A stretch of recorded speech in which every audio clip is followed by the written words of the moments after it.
نحمده ونصلي على رسوله الكريم اما بعد فاعوذ بالله من الشيطان الرجيم بسم الله الرحمن الرحيم لقد من الله على المؤمنين إذ بعث فيهم رسولا من أنفسهم يتلو عليهم آياته ويزكيهم ويعلمهم الكتاب والحكمة وإن كانوا من قبل لفي ضلال مبين صدق الله العظيم۔ اللہ رب العزت نے خاتم النبیین احمد مجتبیٰ محمد مصطفیٰ صلی اللہ علیہ وآلہ وسلم کو اس دنیا میں کس شان کے ساتھ بھیجا، گزشتہ جمعے میں اس بات پر خوب تفصیل سے بات آپ کے سامنے آئی کہ اللہ تعالیٰ نے آخری نبی صلی اللہ علیہ وسلم کو کس شان کے ساتھ بھیجا۔ آج کی نشست میں صرف اتنا عرض کرنا مقصود ہے کہ کیوں بھیجا، کس مقصد کے لیے بھیجا، اتنی شان کے ساتھ بھیجا تو کس لیے بھیجا۔ آج یہ موضوع وقت کی بہت بڑی ضرورت ہے، اس لیے کہ یہ بات آج معاشرے میں انسان کے سامنے اوجھل ہو رہی ہے کہ آپ صلی اللہ علیہ وسلم کی بعثت کا، آپ کی تشریف آوری کا مقصد کیا تھا۔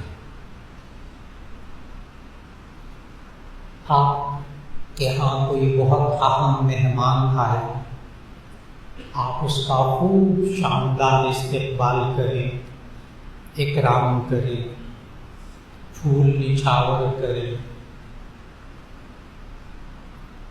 اور بہت اس کی عزت دیں، لیکن وہ اہم ہستی جو آپ کے ہاں تشریف لائے ہیں، ان کے آنے کا جو مقصد ہے وہ ہم پورا نہ کریں، کیا وہ آنے والا مہمان ہم سے راضی ہو جائے گا؟ ٹھیک ہے، اکرام، احترام، ان کا استقبال، ان کی آمد پر خوشی ضرور منائیے، لیکن یہ بھی تو سوچیے کہ وہ آئے کیوں تھے، اللہ نے ان کو بھیجا کیوں تھا۔ یہ مقصد نظر سے اوجھل ہونے کی وجہ سے جو نبی صلی اللہ علیہ وسلم کی تشریف آوری کا مقصد تھا وہ ذرا پس پشت آ گیا ہے، ہماری نظروں سے اوجھل ہو گیا ہے۔ آج وقت کی ضرورت ہے۔ ایک یہ کہ کوئی مفسر، کوئی محدث یہ بات بتائے کہ آپ صلی اللہ علیہ وسلم کیوں تشریف لائے تھے، تو اس بات کا بھی ایک بہت بڑا مقام ہے۔ ایک محدث مفسر ہے، اس کے کہنے کا بھی بہت بڑا مرتبہ ہے، لیکن اگر اللہ خود بتائے کہ میں نے آخری نبی صلی اللہ علیہ وسلم کو کیوں بھیجا، وہ تو بات ہی مختلف ہے، اس سے بڑھ کر تو کوئی بات ہی نہیں ہو سکتی۔ اور اس کے لیے اللہ رب العزت نے آج سورہ آل عمران کی آیت نمبر 164 کی تلاوت کی توفیق عطا فرمائی، جس سے ہمیں یہ معلوم ہوتا ہے کہ اللہ نے آخری نبی صلی اللہ علیہ وسلم کو کس مقصد کے لیے بھیجا، کیوں بھیجا۔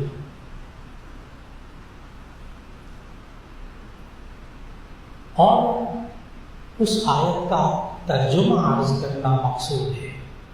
جب ضرورت پیش آئے یہ معلوم کرنے کی کہ اللہ نے آخری نبی صلی اللہ علیہ وسلم کو کیوں بھیجا، تو یہ آیت پڑھ لیجئے، اس کا ترجمہ پڑھ لیجئے، مقصد واضح ہو جائے گا۔ اور وہ آیت یوں ہے لقد من اللہ علی المؤمنین اذ بعث فیہم رسولا من انفسہم لقد من اللہ علی المؤمنین اذ بعث فیہم رسولا من انفسہم، اللہ نے احسان کیا ہے ایمان والوں پر کہ انہی میں سے رسول اللہ صلی اللہ علیہ وسلم کو بھیجا۔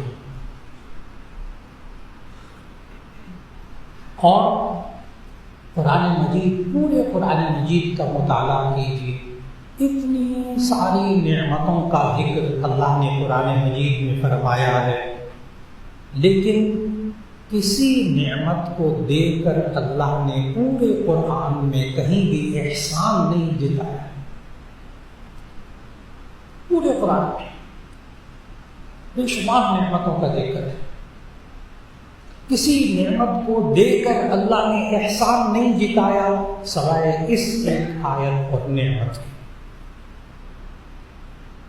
لقد من اللہ علی المؤمنین، اللہ نے ایمان والوں پر احسان کیا ہے کہ انہی میں سے رسول اللہ صلی اللہ علیہ وسلم کو بھیجا۔ یہ اتنی بڑی نعمت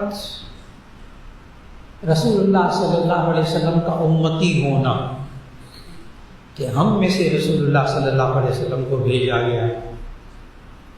احادیث میں، مستند احادیث میں موجود ہے کہ نبی صلی اللہ علیہ وسلم نے فرمایا کہ گزشتہ انبیاء نے اس بات کی تمنا کی، آرزو کی، انبیاء نے اس بات کی آرزو کی کہ کاش ہم آخری نبی صلی اللہ علیہ وسلم کے امتی ہوتے، ہمیں تو مفت میں بنا دیا۔ اللہ ہمیں قدر کرنے کی توفیق دی۔ اور آخری نبی صلی اللہ علیہ وسلم کی قدر ہم کیسے کریں؟ بہت آسان سا جواب، ان کے آنے کے مقصد کو پورا کریں، بات مکمل ہو۔ حضرت محمد مصطفیٰ صلی اللہ علیہ وسلم کی ہم قدر کیسے کر سکتے؟ جی، جس مقصد کے لیے وہ آئے تھے اس مقصد کو ہم پورا کرتے ہیں، یہی قدر اللہ کے نزدیک قبول ہو جائے گی۔ اور اللہ نے اس آیت میں 4 مقصد بتائے آخری نبی صلی اللہ علیہ وسلم کی تشریف آوری کی۔ لقد من اللہ علی المؤمنین اذ بعث فیہم رسولا من انفسہم۔ نمبر 1 مقصد یتلو علیہم آیاتہ، تاکہ یہ آخری نبی صلی اللہ علیہ وسلم آپ کے سامنے قرآن مجید کی آیات تلاوت کرے۔ نمبر 1 تلاوت کلام پاک۔ آج جس مسجد میں، جس مدرسے میں، جس گھر میں کوئی انسان قرآن مجید کی تلاوت کر رہا ہے، وہ آخری نبی صلی اللہ علیہ وسلم کے تشریف لانے کے ایک مقصد کو پورا کر رہا ہے۔ یہ چھوٹے چھوٹے بچوں کو آپ حقیر نہ سمجھیں گے جو ناظرہ پڑھتے ہیں، حفظ کرتے ہیں۔ یہ تو نبی صلی اللہ علیہ وسلم کی بعثت، تشریف آوری کے مقصد کو پورا کر رہے ہیں یہ بچے۔ اگر کسی کے بچے نے ناظرہ قرآن پڑھا، تلاوت کرتا ہے، کسی کے بچے نے قرآن مجید حفظ کیا ہے، اس کی بڑی قدر کیجیے گا، اس لیے کہ اس نے بعثت نبوی کے مقصد کو پورا کر کے دکھایا، پورے قرآن کو پڑھا ہے، پورے قرآن کو زبانی یاد کیا ہے۔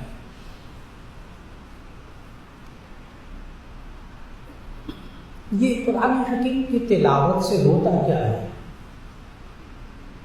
یہ ایک مقصد ہے، اس کو پورا کرنے سے ہوتا کیا ہے؟ اگر اس کو سمجھنا ہو تو یہ جو سورہ آل عمران کی آیت نمبر 164 ہے، جس میں اللہ نے 4 مقصد بتائے ہیں نبی صلی اللہ علیہ وسلم کی تشریف آوری کے، اس آیت کے آخری حصے کو پہلے میں پڑھ لوں اور ترجمہ کر دوں تو بات بڑی اچھی طرح سمجھ میں آئے گی۔ وَإِن كَانُوا مِن قَبْلُ لَفِي ضَلَالٍ مُبِينٍ، شان یہ ہے کہ اس سے پہلے اس معاشرے کے لوگ کھلی گمراہی میں مبتلا تھے۔ شان یہ ہے کہ اس سے پہلے لوگ کھلی گمراہی میں مبتلا تھے۔ گمراہی، ضلالت، اس کی ضد، اس کا اپوزٹ قرآن مجید کے اندر ہے ہدایت۔ ہدایت کا اپوزٹ گمراہی۔ ہدایت سیدھا راستہ دکھانا، سیدھے راستے پر چلنے والا ہدایت یافتہ، اور سیدھے راستے سے بھٹک گیا تو گمراہ، راستہ گم ہو گیا، اس بیچارے سے سیدھا راستہ گم ہو گیا۔ اور آپ سے عرض کروں، آج تمام مسلمان جو کلمہ پڑھتا ہے اور اس کے بچے اور بچیاں جب جوان ہوتے ہیں تو وہ ایک فکر میں مبتلا ہے، اپنی زندگی جیسے کیسے گزر گئی۔ جب اپنے بچے اور بچیاں جوان ہوتے ہیں تو وہ ایک کڑوا سوال ہے اس کا، جو آج وہ ہم علماء سے کر رہا، اور وہ کہتا ہے مولانا ہمیں کوئی راستہ بتائیں، ہمیں کوئی طریقہ بتائیں کہ ہمارے جوان بچے اور بچیاں گمراہی سے بچ جائیں۔ بڑا اہم سوال ہے، بڑا فکر مندی والا سوال ہے۔ میں نے کہا اپنی زندگی ماں باپ کی جیسے تیسے گزر گئی، نماز بھی نہیں پڑھتے، روزہ بھی نہیں رکھتے، قرآن بھی نہیں پڑھتے، وہ مسلمان ہیں۔ ایسے مسلمان جو دینی فکر رکھنے والے ہیں ان کی تو فکر ہے،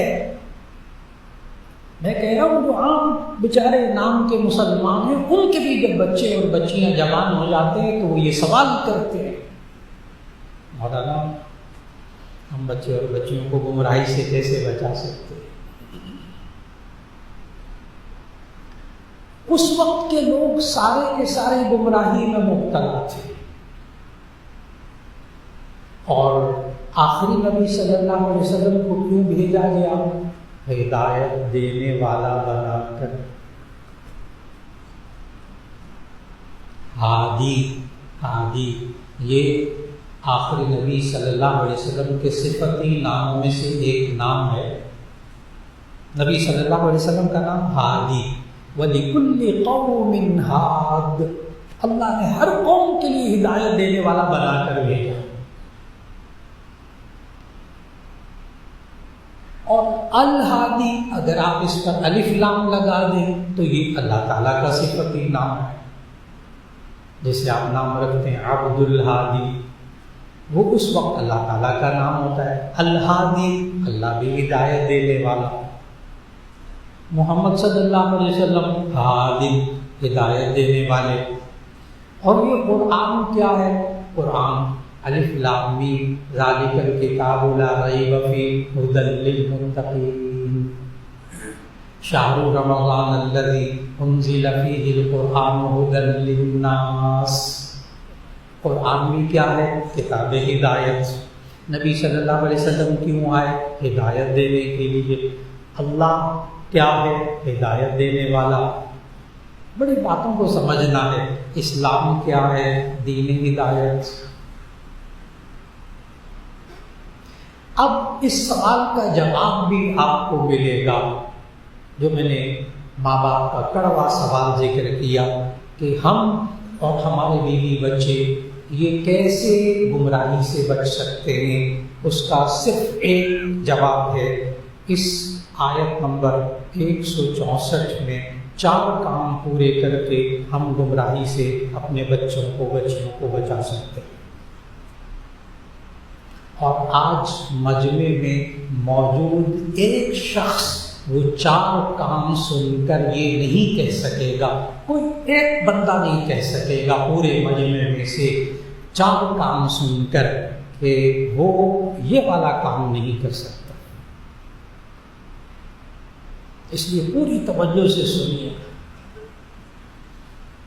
بندہ یہ نہیں کہہ سکتا کہ میں ان 4 کاموں میں سے یہ والا کام میں نہیں کر سکتا، مولانا بڑا مشکل کام نہیں کہہ سکے، اس لیے کہ اللہ مشکل کام کہتا ہی نہیں، اللہ تو وہی کام کہتا ہے جو بندہ کر سکتا ہے۔ لا یکلف اللہ نفسا الا وسعها، اللہ تعالیٰ تو انسان کو باؤنڈ کرنا اسی پر کرتا ہے جس کی انسان کو طاقت ہوتی ہے۔ جہاں انسان بے بس ہو جاتا ہے وہاں اللہ پکڑ ہی نہیں کرتا۔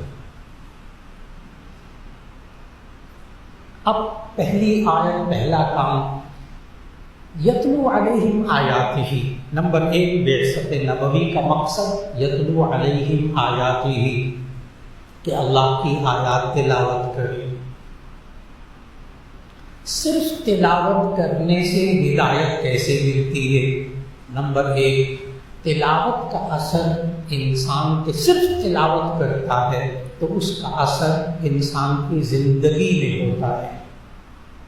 کیا نبی کریم صلی اللہ علیہ وسلم نے ارشاد فرمایا، ان القلوب تصدع کما یصدع الحدید بالماء، دلوں کو اس طرح زنگ لگ جاتا ہے جیسے کہ لوہے کو پانی سے زنگ لگ جاتا ہے۔ قال وما جلاؤها یا رسول اللہ، اے اللہ کے رسول صلی اللہ علیہ وسلم اس دل کے زنگ کو کیسے صاف کرے؟ فرمایا بتلاوت القرآن وکثرت ذکر الموت، قرآن حکیم کی تلاوت کر کے، موت کو زیادہ یاد کر کے دل کے زنگ کو دور کیا جا سکتا ہے۔ اور آج کے بعد آپ حضرات کو یہ صلاحیت حاصل ہو جائے گی انشاءاللہ، یہ صلاحیت حاصل ہو جائے گی انشاءاللہ کہ آپ اپنے بچے اور بچیوں کے دل کے زنگ کو آپ محسوس کر سکیں گے۔ آج کے بعد آپ کو اپنے بچے اور بچیوں کے دل کا زنگ محسوس کر سکیں گے۔ کیسے؟ جب دل پر زنگ لگا ہوا ہو تو بچہ جھوٹ بولے گا۔ جس کا دل صاف ہوتا ہے وہ جھوٹ نہیں بولتا۔ اگر آپ کا بچہ بچی جھوٹ بول رہا ہے، بہت آسان بات ہے، اگر آپ کا بچہ اور بچی جھوٹ بول رہا ہے تو ایسی صورت میں یہ دل پر زنگ لگا ہوا ہے۔ اگر آپ کا بچہ اور بچی چوری کر رہے ہیں، خیانت کر رہے ہیں، دل پر زنگ لگا ہوا ہے۔ اگر وہ آپ سے بدتمیزی سے بات کر رہا ہے تو اس کے دل پر زنگ لگا ہوا ہے۔ اگر وہ آپ کو تکلیف پہنچا رہا ہے تو دل پر زنگ لگا ہوا ہے۔ اگر وہ کوئی بھی برا کام کر رہا ہے اس کے دل پر زنگ لگا ہوا ہے۔ اور اگر وہ سچ بول رہا ہے تو آپ کے بچے اور بچی کا دل صاف ہے۔ اور اگر وہ امانت پر پکا ہے، پیسوں کے معاملے میں، باتوں کے معاملے میں، تو سمجھے کہ اس کا دل صاف ہے۔ اگر وہ آپ سے ادب سے بات کر رہا ہے تو سمجھے کہ اس کا دل صاف ہے۔ اگر وہ آپ کا احترام کر رہا ہے تو سمجھے کہ اس کا دل صاف ہے۔ اگر وہ نماز پڑھ رہا ہے تو سمجھے کہ دل صاف ہے۔ یہ قرآن کیا کرتا ہے؟ دل کے زنگ کو صاف کرتا ہے۔ اپنے بچے اور بچیوں کے اندر عادت ڈالیے کہ وہ روزانہ قرآن مجید کی تلاوت کرے، کیونکہ نبی صلی اللہ علیہ وسلم کو بھیجا اس لیے گیا تھا۔ یتلو علیہم آیات، بعثت نبوی کا مقصد کیوں بھیجا گیا؟ اللہ پورا موضوع آج کا یہ ہے، کیوں بھیجا؟ تاکہ تلاوت کرے۔ یہ تلاوت کرنے سے کیا ہوتا ہے؟ دل کا زنگ صاف ہوتا ہے۔ میرے محترم، ہم میں سے ہر ایک چاہتا ہے کہ ہم پر، ہمارے کاروبار پر، ہمارے گھر پر اللہ کی رحمتیں، ہر شخص چاہتا ہے۔ دعا کے لیے بھی کہتے ہیں، دعا کیجیے اللہ ہم پر رحمت کرے، ہمارے بیوی بچوں پر رحمت کرے، ہمارے کاروبار پر رحمت کرے۔ اب حدیث سنانے لگا ہوں۔ نبی صلی اللہ علیہ وسلم نے فرمایا، دیکھیے گا تلاوت سے کیا ہوتا ہے۔ نبی کریم صلی اللہ علیہ وسلم نے فرمایا، جس گھر کے اندر قرآن مجید کی تلاوت ہوتی ہو، حفتہم الملائکہ وغشیتہم الرحمہ وانزلت علیہم السکینہ، جس گھر میں قرآن مجید کی تلاوت ہوتی ہو، حفتہم الملائکہ، رحمت کے فرشتے اس گھر کو گھیر لیتے ہیں، وغشیتہم الرحمہ، اللہ کی رحمت اس گھر کو ڈھانپ لیتی ہے، وانزلت علیہم السکینہ، اور ان پر سکون نازل ہوتا ہے۔ جو بندہ چاہتا ہے میرے گھر پہ اللہ کی رحمت، یاد رکھ لیجیے جس گھر میں اللہ کی رحمت ہو وہ وہی گھر ہوگا جس میں ہدایت ہوگی، اور جس گھر میں گھر والوں کے اندر ہدایت نہیں ہوگی، گمراہی ہوگی، وہاں اللہ کی رحمت نہیں ہوگی، وہاں اللہ کی رحمت نہیں ہوگی۔ جہاں ہدایت ہوگی وہاں رحمت ہوگی، جہاں تلاوت ہوگی وہاں رحمت ہوگی۔ اور رحمت کا اپوزٹ، رحمت کی ضد، اگر رحمت نہ ہو تو کیا ہوتا ہے؟ ہدایت نہ ہو تو کیا ہوتی ہے؟ بہت سیدھی سیدھی بات ہے۔ ہدایت کی ضد میں نے بتائی گمراہی، یا ہدایت ہوگی یا گمراہی ہوگی۔ جس انسان کے اندر ہدایت ہے اس میں گمراہی نہیں ہوگی، جس میں گمراہی ہے اس میں ہدایت نہیں ہوگی۔ اور رحمت کی ضد اللہ نے قرآن میں بتائی ہے۔ میں بڑے ڈرتے ڈرتے اس لفظ کو بولنے لگا ہوں۔ رحمت نہ ہو تو کیا ہوگا؟ قرآن کی زبان میں، اللہ کے کلام میں رحمت نہ ہو تو کیا ہوگا؟ میں ڈرتے ڈرتے لفظ بولوں گا۔ رحمت کا اپوزٹ، رحمت کی ضد قرآن کے اندر لعنت ہے۔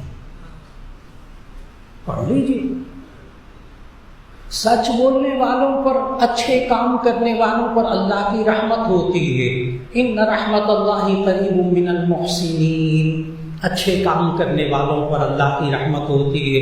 اور لعنت اللہ علی الکاذبین، جھوٹ بولنے والوں پر اللہ کی لعنت ہوتی ہے۔ لعنت اللہ علی الکافرین، کافروں پر، بات نہ ماننے والوں پر اللہ کی لعنت ہوتی ہے۔ برے کاموں کا ذکر کر کے اللہ نے کہا اولئک الذین لعنہم اللہ، یہ وہ لوگ ہیں جن پر اللہ لعنت کرتا ہے۔ لعنت یہ ضد ہے رحمت کی،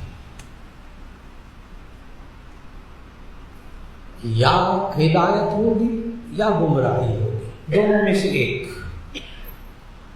وہ ہمارے ہاں درس نظامی میں منطق پڑھاتے ہیں، لاجک، تو تحصیل المنطق میں اور منطق کی کتابوں میں لکھا جاتا ہے ایک قضیہ حقیقیہ ہوتا ہے، ایک مانعۃ الجمع ہوتا ہے، ایک مانعۃ الخلو ہوتا ہے۔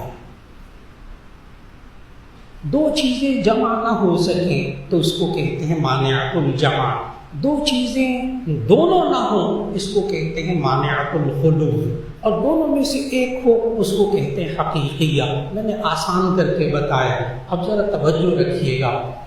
ہدایت اور گمراہی، ان میں سے یا ہدایت پر ہے یہ بندہ یا گمراہی پر ہے، دونوں ہوں۔ ایک ہی معاملے میں ایک بندہ ہدایت پر بھی ہو اور گمراہ ہو، یہ ہو نہیں سکتا۔ اور ایک بندہ ایک معاملے میں نہ ہدایت پر ہو نہ گمراہی پر ہو، یہ بھی نہیں ہو سکتا۔ ان میں سے ایک ہوگا، یا ہدایت پر ہوگا یا گمراہ ہوگا۔ اب دوسری طرف ذرا دیکھیے گا، رحمت اور لعنت۔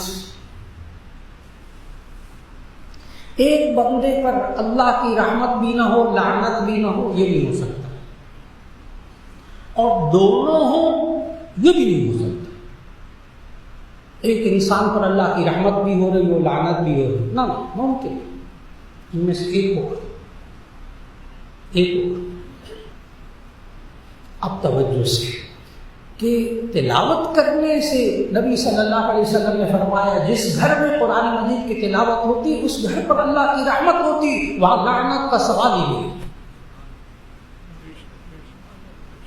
لعنت کا سوال نہیں۔ جو نماز پڑھنے والے ہیں ان پر اللہ کی رحمت ہوتی، جو روزہ رکھنے والے اللہ کی رحمت ہوتی، اچھے کام کرنے والوں پر۔ ابھی میں نے آیت سنائی ان رحمت اللہ قریب من المحسنین، اس لیے جو ہدایت پر ہوتا ہے اس پر اللہ کی رحمت ہوتی ہے۔ تو نبی صلی اللہ علیہ وسلم کی تشریف لائے، یتلو علیہم آیاتہ، نمبر ایک مقصد تاکہ وہ قرآن مجید کی آیات تلاوت کریں، اس لیے آئے تھے نبی صلی اللہ علیہ وسلم۔ کیا ہوتا ہے تلاوت کرنے سے؟ جی لوگوں کو ہدایت ملتی، لوگوں کو ہدایت ملتی۔ قرآن پڑھیں لوگوں کو. نبی صلی اللہ علیہ وسلم قرآن مجید پڑھتے تھے، صحابہ کو ہدایت ملتی تھی. کیا راستہ، صحیح راستہ کیا ہے وہ ان کو پتہ لگتا تھا. ہدایت سیدھا راستہ ان کو پتہ لگ جاتا تھا. ایک چھوٹا سا سوال ہے آپ حضرات سے. نبی صلی اللہ علیہ وسلم تلاوت فرماتے تھے، صحابہ کو ہدایت مل جاتی تھی. ہمارے سامنے تلاوت ہوتی ہے، ہمیں ہدایت کیوں نہیں ملتی؟ ایک چھوٹا سا سوال سوچنے والا، جواب بھی غور سے سن لیجئے. صحابہ کو عربی آتی تھی، صحابہ کو عربی آتی تھی. نبی صلی اللہ علیہ وسلم تلاوت کرتے تھے، صحابہ کو سمجھ میں آ جاتا تھا کہ نبی صلی اللہ علیہ وسلم نے کیا فرمایا ہے، وہ اس کے مطابق عمل کرتے تھے، ان کو ہدایت مل جاتی تھی.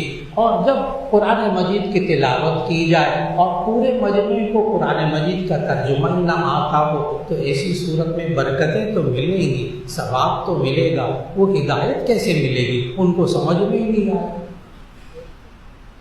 اب یہ کام جامعہ شفیعہ میں ہو رہا، یہ کام مدارس میں ہو رہا. کیا قرآن مجید کا ترجمہ سکھا رہے ہیں؟ آئے تفسیر پڑھے، ترجمہ پڑھے، ہے کیا قرآن میں؟ یہ میں نے ایک خاص سوال کا جواب دیا ہے کہ نبی صلی اللہ علیہ وسلم تلاوت فرماتے تھے، صحابہ کو ہدایت ملتی تھی. کیوں؟ وہ عربی سمجھتے تھے تو قرآن بھی سمجھ میں آ جاتا، ان کو پتہ چل جاتا تھا نبی صلی اللہ علیہ وسلم نے کیا فرمایا، اس کے مطابق عمل کرتے تھے. اور جب تلاوت کی جائے اور سامنے بیٹھنے والوں کو اس کا مطلب ہی سمجھ میں نہ آئے تو ان کو کیا ملے گا؟ ثواب ملے گا. ایک حرف پڑھنے پر 10 نیکیاں ملیں گی انشاءاللہ. لیکن وہ جو ہدایت ہے وہ تو سمجھنے پر ملے گی. اس کے لیے پھر علماء کے پاس آنا ہوگا، بیٹھ کر ترجمہ سمجھنا ہوگا، قرآن کی تلاوت اس کا ترجمہ سمجھنا ہوگا. انشاءاللہ العزیز ہدایت ملے گی. یہ پتہ ہوگا اس کو قرآن میں کیا ہے. ایک تو میں نے اس سوال کا جواب دیا کہ یتلو علیہم آیاتہ، نبی صلی اللہ علیہ وسلم کیوں تشریف لائے تھے؟ ہدایت دینے کے لیے. اور ہدایت دینے کے لیے یعنی گمراہی سے نکالنے کے لیے 4 کام کیے. نمبر 1 تلاوت کلام پاک. اس کا مطلب کیا ہوا؟ ہم قرآن کو پڑھیں، سمجھ کر پڑھیں گے تو انشاءاللہ ہدایت نصیب ہوگی. نمبر 2 نبی صلی اللہ علیہ وسلم کیوں تشریف لائے؟ آج وقت کی بہت بڑی ضرورت ہے میرے بھائیوں، بہت وقت کی ضرورت ہے کہ لوگوں کے سامنے کھولیں اس بات کو کہ نبی صلی اللہ علیہ وسلم کیوں تشریف لائے تھے. آج آمد مصطفیٰ صلی اللہ علیہ وسلم کا جو مقصد ہے وہ لوگوں کی نظروں سے اوجھل ہو گیا ہے، اور کاموں میں پڑ گئے، اور کاموں میں پڑ گئے.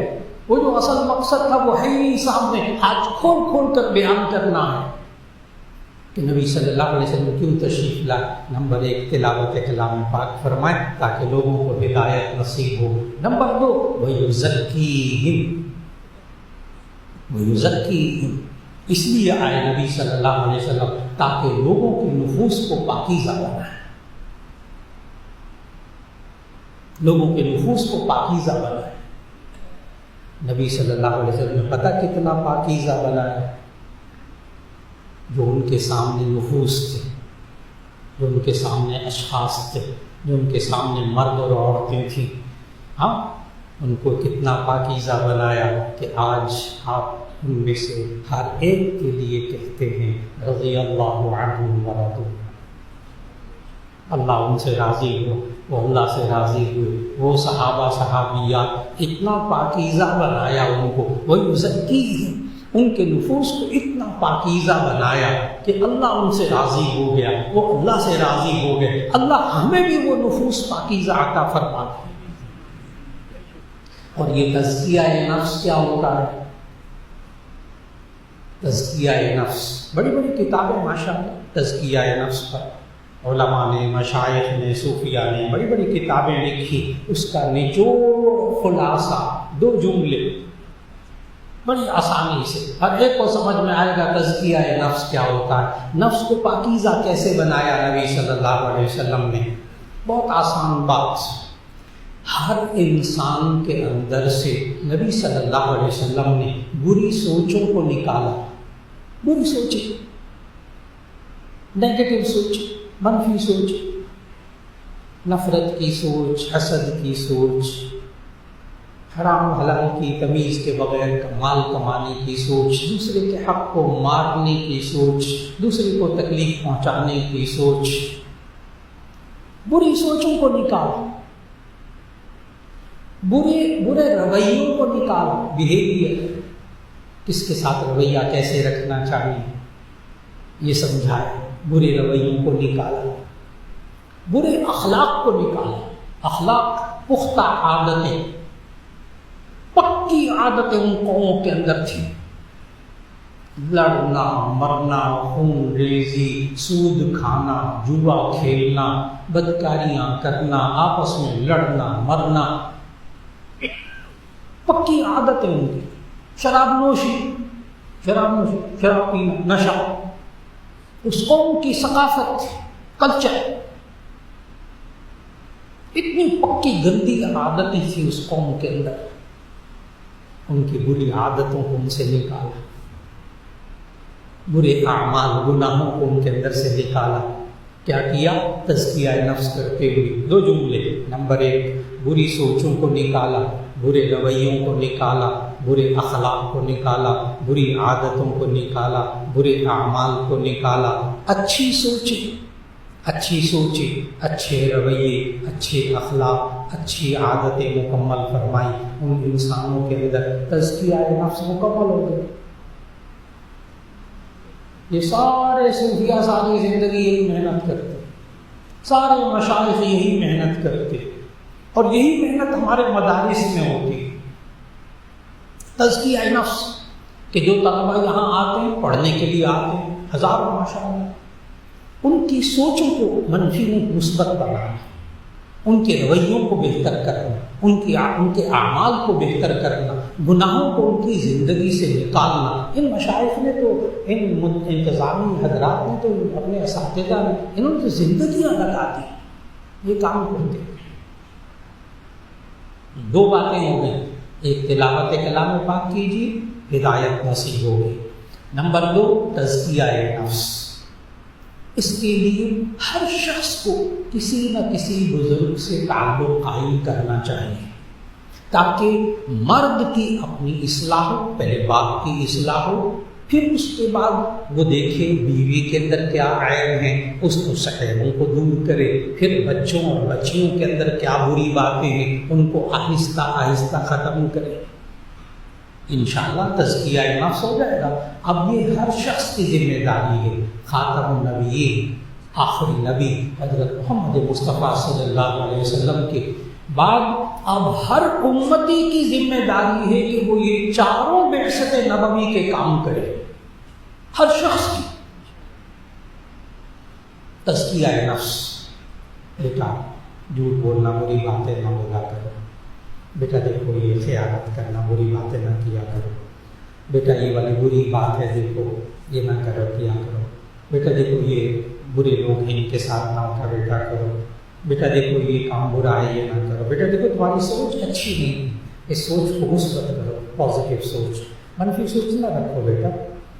یعنی تزکیہ نفس۔ لیکن بندے کا خود تزکیہ نفس ہوگا تو اس کو پتہ چلے گا نا کہ اولاد کے اندر اور گھر والوں کے اندر کیا برائیاں ہیں، تو وہ دور کرے گا۔ اور اس کا تعلق صرف ایک اور ایک ہو سکتا ہے، اور وہ یہ کہ کسی نہ کسی اچھے انسان سے، بزرگ سے آپ کا تعلق ہو، وہ آپ کو طریقے بتائے، آپ اپنی مشکلات اس کو بتائیں، وہ پھر ان مشکلات کو حل کرنے کا طریقہ بتائے۔ یہ ہے تزکیہ نفس۔ نبی صلی اللہ علیہ وسلم یہی کرتے رہے، ساری زندگی یہ کرتے رہے، تزکیہ نفس، ان نفوس کو پاکیزہ بناتے رہے۔ دو باتیں ہو گئیں نبی صلی اللہ علیہ وسلم کی تشریف آوری کا مقصد کیا ہے؟ تیسرا کام، وَيُعَلِّمُهُمُ الْكِتَابَ، وَيُعَلِّمُهُمُ الْكِتَابَ۔ نبی صلی اللہ علیہ وسلم کو اللہ نے اس لیے بھیجا تھا تاکہ وہ کتاب اللہ سکھائیں، کتاب اللہ سکھائیں۔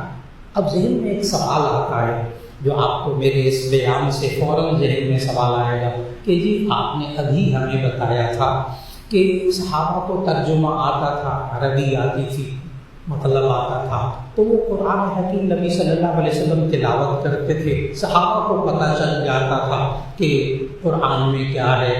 تو تلاوت سے قرآن کا ترجمہ صحابہ کو سمجھ میں آ جاتا تھا. جب صحابہ کو قرآن سمجھ میں آ جاتا تھا تو پھر یہ تیسرا مقصد وَيُعَلِّمُهُمُ الْكِتَابَ کیا ہے؟ بڑا ایک سیدھا سا سوال. جب ان کو ترجمے سے ساری بات سمجھ میں آ جاتی تھی پھر وَيُعَلِّمُهُمُ الْكِتَابَ کیا ہے؟ پھر نبی صلی اللہ علیہ وسلم کتاب اللہ کیا سکھاتے تھے؟ ان کو تو ترجمے سے سب کچھ پتہ چل جاتا تھا، جیسے آج بھی بعض لوگوں کی غلط فہمی ہے کہ ترجمے سے سب کچھ پتہ چل جاتا ہے. جی نہیں. یعلمہم الکتاب کیا ہے؟ وہ کتاب اللہ کو کیا سکھاتے تھے نبی صلی اللہ علیہ وسلم؟ نمبر 1 قرآن میں آیا اقیموا الصلاۃ، نماز قائم کرو، لیکن 5 نمازوں کے ذکر قرآن میں نہیں ہے. 5 نمازوں کا وقت کب شروع ہوتا ہے کب ختم ہوتا ہے قرآن میں نہیں ہے. آج جمعہ پڑھیں گے، ظہر پڑھیں گے، عصر پڑھیں گے، آپ کو ان نمازوں کا طریقہ قرآن میں نہیں ملے گا. وہ تو یعلمہم الکتاب، نبی صلی اللہ علیہ وسلم نے کتاب اللہ سکھائی، جو احادیث ہیں نبی صلی اللہ علیہ وسلم کے ارشادات میں ان میں موجود ہے.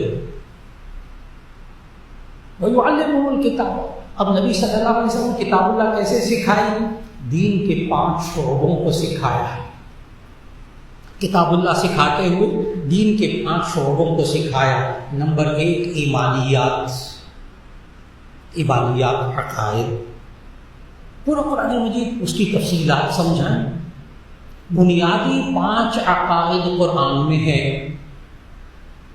آمنت باللہ وملائکتہ وکتبہ ورسلہ والیوم الآخر. یہ 5 اسی ترتیب سے سورہ نساء کے اندر موجود ہے. تو 5 بنیادی عقیدے سمجھا دیے. اب اس کے آگے جو تفصیل ہے وہ نبی صلی اللہ علیہ وسلم نے احادیث میں سمجھائی، وہ احادیث میں موجود. چنانچہ ایمانیات 5 شعبے دین کے سکھائے. آج ہمیں ان 5 شعبوں کو سیکھنے سکھانے کی ضرورت ہے. اس کے بغیر ہدایت نہیں ملے گی. نمبر 1 ایمانیات عقائد. نمبر 2 عبادات. عبادات کی ساری تفصیل قرآن میں نہیں ہے. زکوٰۃ کا نصاب قرآن میں نہیں ہے. روزے کی تفصیلات قرآن میں نہیں ہے. حج کا پورا طریقہ قرآن میں نہیں ہے. نبی صلی اللہ علیہ وسلم نے سکھایا. تو ایمانیات. نمبر 2 عبادات. نمبر 3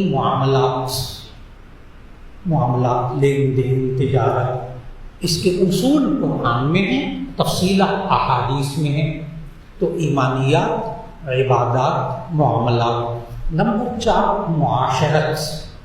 معاشرت، رہنا سہنا، کھانا پینا، شادی بیاہ، یہ سب کچھ نبی صلی اللہ علیہ وسلم نے احادیث میں سمجھایا. نمبر 5 اخلاق. ایمانیات، عبادات، معاملات، معاشرت، اخلاقیات، یہ 5 شعبے نبی صلی اللہ علیہ وسلم نے یعلمہم الکتاب سے سکھائے. اور 3 مقصد ہو گئے جناب. اب تک نبی صلی اللہ علیہ وسلم کیوں تشریف لائے؟ آج بات ہو رہی تھی کہ آمد مصطفیٰ صلی اللہ علیہ وسلم کیوں ہوئی، نبی صلی اللہ علیہ وسلم کیوں تشریف لائے. نمبر 1 اس لیے 4 مقصد. نمبر 1 یتلو علیہم آیاتہ، تاکہ تلاوت کریں قرآن مجید کی. نمبر 2 وَيُزَكِّيهِمْ، ان کے نفوس کو پاکیزہ بنائیں. نمبر 3 کیوں آئے نبی صلی اللہ علیہ وسلم؟ وَيُعَلِّمُهُمُ الْكِتَابَ، کتاب اللہ کو سکھانے کے لیے آئے. آخری نقطہ نمبر 4، نبی صلی اللہ علیہ وسلم کیوں تشریف لائے؟ وَيُعَلِّمُهُمُ الْكِتَابَ وَالْحِكْمَةَ، دانائی سکھانے کے لیے تشریف لائے. ماشاء اللہ، اہلا وسہلا مرحبا، اہلا وسہلا مرحبا، حیاک اللہ. اللهم انا نسألك الصحة والعافية ان شاء الله. الحمد للہ. تو آخری بات عرض کر رہا تھا کہ آج آمد مصطفیٰ صلی اللہ علیہ وسلم کے مقاصد کو سمجھنا بڑا ضروری ہو گیا. یہ سمجھنا سمجھانا بہت ضروری ہے. 3 مقصد اب تک بیان ہوئے قرآن مجید کی آیت کی روشنی میں. چوتھا اور آخری مقصد کیوں تشریف لائے نبی صلی اللہ علیہ وسلم، کیوں اللہ نے بھیجا، وَيُعَلِّمُهُمُ الْكِتَابَ وَالْحِکْمَةَ، کہ اس امت کو حکمت سکھائیں، دانائی سکھائیں، حکمت، دانائی۔ اور یہ دانائی کیا ہوتی ہے، حکمت کیا ہوتی ہے، اس پر بڑی بڑی کتابیں لکھی ہیں، مفسرین نے خوب لکھا، جتنے مفسرین نے لکھا اس سب کا نچوڑ نکال لیجئے تو دو جملے، حکمت کیا ہوتی ہے، دانائی کیا ہوتی ہے۔ غور کیجئے گا کہ آج معاشرے کے اندر ہمارے بچوں، خاص طور پر ہمارے نوجوان بچے بچیاں، ہمارے گھر والوں خواتین میں وہ حکمت دانائی کتنی ہے؟ حکمت دانائی سے کیا مراد؟ تمام مفسرین نے لکھا کہ حکمت اور دانائی یہ ہے کہ اللہ نے جس چیز کو حلال قرار دے دیا اس کو یہ بندہ حلال سمجھے، جس کو اللہ نے حرام قرار دے دیا اس کو حرام سمجھے۔ دانائی مکمل ہو گئے، دانائی مکمل ہو گئے۔ اتنی بڑی بڑی ڈگریاں لے لی اس بندے نے، بڑا قابل بندہ ہو گیا، حلال کو حلال نہیں سمجھ رہا، حرام کو حرام نہیں سمجھ رہا۔ اللہ کے نزدیک یہ دانا نہیں ہے، اللہ کے نزدیک اس کے پاس حکمت نہیں ہے۔ حکمت کیا ہے، دانائی کیا ہے؟ کون سمجھدار انسان ہے اس معاشرے کے اندر؟ کون حکمت والا، کون دانا ہے اللہ کے نزدیک، جو اللہ کی حلال کی ہوئی چیز کو حلال سمجھ رہا، اللہ کی حرام کی ہوئی چیز کو حرام سمجھ رہا؟ یہ ہے دانا۔ اور آخر میں بتاؤں آپ کو ایک بات، نبی کریم صلی اللہ علیہ وسلم کی آمد مصطفیٰ صلی اللہ علیہ وسلم کے مقاصد کل کتنے ہوئے؟ 4۔ جب ضرورت پیش آ جائے سورہ آل عمران، سورہ آل عمران آیت نمبر 164 تلاوت کیجیے، ترجمہ پڑھیے، یہ چاروں مقصد سمجھ میں آئیں گے۔ اس سے آپ کو ایک اور سوال کا جواب بھی مل گیا کہ آج ہم اپنے آپ کو اور اپنی نئی نسل کو گمراہی سے کیسے بچائیں، ان کو ہدایت پر کیسے لائیں۔ صرف یہ 4 کام کر کے ہم ان کو گمراہی سے واپس لا سکتے ہیں، قرآن مجید کی اس آیت کے مطابق 4 کام کر کے تلاوت کلام پاک۔ اور غور کیجیے گا، اہم بات جو بتانے لگتا ہوں کہ جامعہ اشرفیہ میں آمد مصطفیٰ صلی اللہ علیہ وسلم کے یہ 4 کاموں کو پورا کرنا جامعہ اشرفیہ کا مقصد ہے۔ تمام مدارس کا یہی مقصد ہے۔ یہ تمام کہتے ہیں مدارس میں کیا ہوتا ہے؟ جی آمد مصطفیٰ صلی اللہ علیہ وسلم کے مقاصد کو پورا کیا جاتا ہے۔ 4 مقصد کیسے پورے ہوتے ہیں؟ یہاں تلاوت کلام پاک سکھائی جاتی ہے، یہاں تزکیہ نفس ہوتا ہے، یہاں کتاب اللہ کی تعلیم ہوتی ہے، قرآن و سنت کی تعلیم دی جاتی ہے، یہاں حکمت سکھائی جاتی ہے، کیا حلال ہے کیا حرام ہے، ایک ایک باریک باریک بات سکھائی جاتی ہے۔ بعثت نبوی کے مقاصد اگر اس وقت پورے ہو رہے ہیں تو ان مدارس کے اندر ساری بات اگر سمجھ میں آئی ہے تو لہذا ہمیں نئی نسل کو گمراہی سے بچانے کے لیے کچھ نہ کچھ وقت مدارس میں دینا پڑے گا اپنے بچوں کو، تاکہ یہ گمراہی سے بچ سکیں۔ تاکہ 4 کام سکھانے ہیں، بس تلاوت کلام پاک سکھائیے، کتاب اللہ سکھائیے، تزکیہ نفس کیجیے، حلال حرام کی تمیز ایک دفعہ اپنی نئی نسل کے اندر پیدا کر دیں۔ یہ میڈیا، یہ سوشل میڈیا، یہ فلاں شیطان کے فتنے، یہ شیطان کے جال، یہ تو قیامت تک رہیں گے، یہ قیامت تک آتے رہیں گے۔ لیکن اگر ہم نے یہ 4 کام کر لیے، اللہ ہماری نئی نسل کو کبھی گمراہ نہیں ہونے دے گا انشاءاللہ۔ اللہ ہم میں سے ہر ایک آمد مصطفیٰ صلی اللہ علیہ وسلم کے مقاصد کو پورا کرنے کی کوشش کرنے کی توفیق عطا فرمائے، اور پھر ہمارے گھر والوں کو، ہمارے بچوں کو گمراہی سے بچائے۔ اور اس کے ساتھ ساتھ ایک اعلان تو یہ انتظامیہ شہریہ کی انتظامیہ کی طرف سے کہ انشاءاللہ 7 تاریخ کو یہاں شام کو عصر کے بعد سے لے کر عشاء کے بعد تک عالمی مجلس ختم نبوت کی کانفرنس یہاں ہوگی انشاءاللہ۔ ایک دوسرا یہ ہے کہ کل انشاءاللہ ظہر کے بعد 12 ربیع الاول کو ظہر کے بعد حضرت مولانا فضل الرحیم صاحب، حضرت مولانا شدویہ صاحب دامت برکاتہم کی قیادت میں یہاں اسی مسجد میں ظہر کی نماز کے فوراً بعد نبی کریم صلی اللہ علیہ وسلم کا منہ مبارک، آپ کا بال مبارک، اس کی زیارت کروائی جائے گی۔ تو اللہ رب العزت ہم سب کو نبی کریم صلی اللہ علیہ وسلم کی محبت بھی عطا فرمائے، اطاعت بھی عطا فرمائے، اور اس کے نتیجے میں اللہ ہم سب کو ہدایت عطا فرما دے۔ دعا فرما لیجیے گا۔ الحمدللہ رب العالمین، اللہم صلی علی سیدنا و مولانا محمد وعلی آل سیدنا و مولانا محمد وبارک وسلم۔ ربنا آتنا فی الدنیا حسنۃ وفی الآخرۃ حسنۃ وقنا عذاب النار۔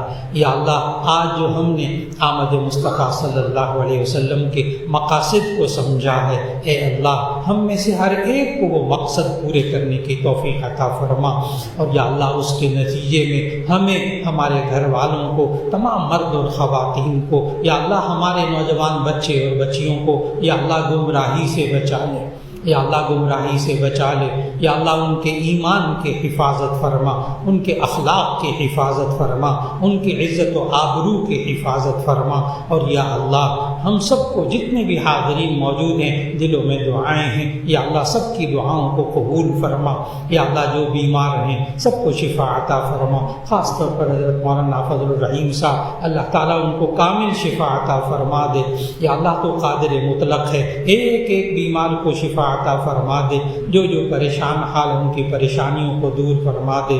خاص طور پر سیلاب زدگان کے لیے دعا کیجیے جو سیلاب سے متاثر ہیں، یا اللہ ہزاروں بے گھر ہو گئے، لاکھوں بے گھر ہو گئے، لاکھوں کے گھر یا اللہ ختم ہو گئے، یا اللہ تو غیب سے ان کی مدد فرما، یا اللہ ہر مسلمان کو، ہم میں سے ہر ایک کو ان کے ساتھ تعاون کی توفیق عطا فرما، اور یا اللہ ہم سب کی دعاؤں کو قبول فرما۔